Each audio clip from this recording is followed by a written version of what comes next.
जाते हैं। एक सेकंड सुधांशु, आलोक जी, राहुल जी पर कांग्रेस क्यों बच रही है? राहुल जी पर मैं बाद में आऊंगा। पहले मैं देश की जनता को धन्यवाद देना चाहता हूं, जिसने तीनों पार्टियों के हाथ में एक एक लड्डू दे दिया कि खाओ और जश्न मनाओ। बहुत बढ़िया।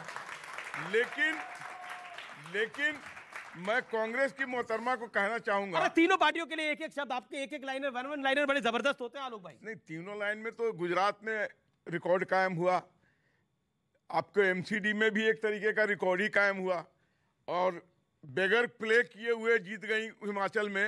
वो बीजेपी की गलती से हुआ, तो ये तो बगैर प्ले किए जीत जाती है। अब इनका अधिकार आपने विश्लेषण का जी। नहीं, एक मिनट मैडम, आप जो कांग्रेस गुजरात में भी जीती है वो बगैर खेले जीती है। अच्छा। और वही हाल हुआ है आपका हिमाचल में भी। बीजेपी सुनिए और मैं आपसे क्या बोला? मतलब मीठा गप और कड़वा दूध। क्या बोला उसके बाद? हमारा कुत्ता तुम्हारा कुत्ता टॉमी। ये कौन सी बात जी। और इस मीठे में कितना कड़वा है अभी पता लगेगा 2-4 दिन। और मैडम मैं आपको एक चीज कहना चाहूंगा कि जहां राहुल गांधी नहीं जाते हैं वहां कांग्रेस जीत जाती है। तो ये जो भी ये कई कांग्रेस भी एग्री कर रहे हैं। ये जो यात्रा है इसको भी अनवरत 20 साल तक चलने दीजिए। और मैं तो बोल रही हूँ ये यात्रा राजस्थान से गुजरी है और राजस्थान में हम उपचुनाव जीते हैं।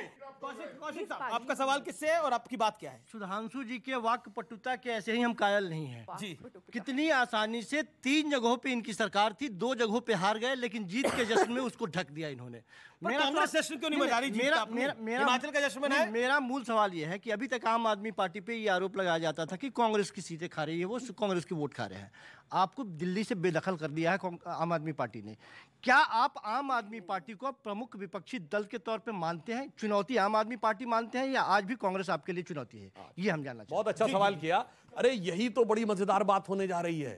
अब जो ये केजरीवाल जी का थोड़ा सा उदय हुआ ना, ये चुनौती हमारे लिए नहीं है, या तो राहुल जी के लिए है, या ममता जी के लिए है, या नीतीश कुमार जी के लिए है, या तेलंगाना जी वाले केसीआर जी के लिए है। और अभी क्या होने वाला है, ये मोदी से तो कोई नहीं लड़ पाएगा, सभी आपस में खूब लड़ेंगे। अभी देखिएगा ये साबित करने के लिए कि कौन क्या है, क्योंकि कहने लगा ना चौथी राष्ट्रीय पार्टी। अब बताइए 2-3 ठो थी, अब एक और आ गया दावेदार। अब ये बताइए, पहले इन लोगों से पूछ लीजिए कि ये मुकाबला किससे मान रहे हैं। अरे यही तो मैं कह रहा हूं। चमन में इख्तिलाफ रंग बू से बात बनती है। चमन में इख्तिलाफ रंग बू से बात बनती है। तुम हो तो क्या तुम हो, हम ही हम है तो क्या हम है। यही लोकतंत्र की खूबसूरती। अगर आप लोकतंत्र को खत्म करना चाहते हैं तो बहुत मुबारक हो आपको। आपको लगता है इन्होंने जो कहा, मैं एक लाइन कह दूं, इनके लोग, आपने बहुत अच्छी बात कही। अरे मैं कह रहा हूं वो खूबसूरती है। अरे वो ऐसी खूबसूरती दिखेगी 24 आने से पहले एक विपक्ष के अंदर, जानते क्या दिखेगा? तो एक कहावत है कि मल्लन से मल्ल घनेरे, बाहर ना तो घर में भतेरे। यानी पहलवान लड़ने के लिए बाहर जरूरत नहीं, अंदर एक दूसरे से लड़ने के लिए काफी रहेंगे। अभी पूछ लीजिए। अच्छा ये बताइए, इनसे पूछिए।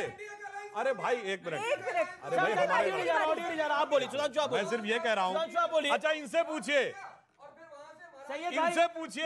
इनसे पूछिए कि मोदी जी से मुकाबला राहुल का है, इनसे पूछिए केजरीवाल का है। पूछिए, अभी ये बात साफ हो जाएगी। मोदी जी से बाहर ना तो घर में बतेरे। भाई देखिए, मोदी जी से मुकाबला किसका? राहुल आपको मुकाबले में दिख रहे हैं? देखिए मेरी बात सुनिए, राहुल जी दिख रहे हैं मुकाबले में? बात तय करती है कौन मुकाबले में होगा। इतना घमंड ठीक नहीं है। घमंड तो बड़े बड़ों का नहीं रहा, घमंड तो हिटलर का नहीं रहा, तो मोदी जी का, सुधांशु जी का क्या रहेगा? तो जनता तय करती है, और जब जनता तय करती है तो सत्ता पलट देती है। जनता ऐसी है, जनता जनार्दन है। पहली बात। दूसरी बात एक और बताऊं, राहुल जी का मुकाबला है केजरीवाल जी? देखिए मैं फिर कह रहा हूं कि आज आम आदमी पार्टी जिस प्रकार से पूरे देश भर के अंदर शिक्षा स्वास्थ्य की बात कर रही है, देश को नंबर 1 बनाने की बात कर रही है, हमारा एजेंडा क्लियर है। हमें देश को फ्री का सामान देकर नंबर 1। फ्री का नहीं, आप अपमान मत करिए। फ्री का आप अपमान मत करिए, आप अपमान। अमीर जी, फ्री का नहीं, जनता को उसका अधिकार देना, जनता को उसके टैक्स के पैसे का रिवर्ट देना, ना कि स्विस बैंक में भर लेना, ना कि कालाधन इकट्ठा कर लेना।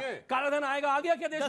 पंजाब में 8 महीने हो गए। सुनिए 1000 रुपए दे दिए पंजाब में। देंगे, 300 बिजली दे दी हमने पंजाब के अंदर। पंजाब 1000 रुपए दे दिए। आपने 2 करोड़ रोजगार दे दिए, 2 करोड़ रोजगार दे दिए, 15 लाख दे दिया आपने। 15 लाख दिया आपने, 2 करोड़ रोजगार दिया, 100 स्मार्ट सिटी दिया आपने, बुलेट ट्रेन दिया आपने, क्या दिया? ये आईबी का मतलब इंटरनल ब्रॉडकास्ट आप लोगों की पार्टियों में भी है? इंटरनल ब्रॉडकास्ट यूनिट है ऐसा सुधांशु जी? देखिए, ब्रॉडकास्ट बाहर वालों के लिए होता है, ये इंटरनल ब्रॉडकास्ट तो भाई उन्हीं के लिए होता होगा। मतलब जो टोपी लगा के रखते थे, अब टोपी दूसरों को पहना दी, शायद उनके अंदर इंटरनल ब्रॉडकास्ट। आपके यहाँ भी है इंटरनल ब्रॉडकास्ट? देखिए, इनके यहाँ तो पता नहीं क्या क्या है। पहले ये सारे टाइम बोलते थे कि कांग्रेस को मत वोट दो, कांग्रेस के जो जीत के आएंगे वो भाजपा खरीद के ले जाएगी। अब सिसोदिया साहब खुद कह रहे आके कि हमारे लोगों को ये खरीद के लेकर जाने वाले मेयर नहीं बनने देंगे। तो जो आप दूसरों पे इल्जाम लगा रहे थे सबसे बड़ा खतरा पर, अब ये तो बता दीजिए सुधांशु जी, कब खरीद रहे, कब मेयर बना रहे, रोज आरोप लगा रहे हैं आप लोगों पे। बताइए तो दिल्ली की जनता का काम कब होगा, कूड़े का पहाड़ कब घटेगा?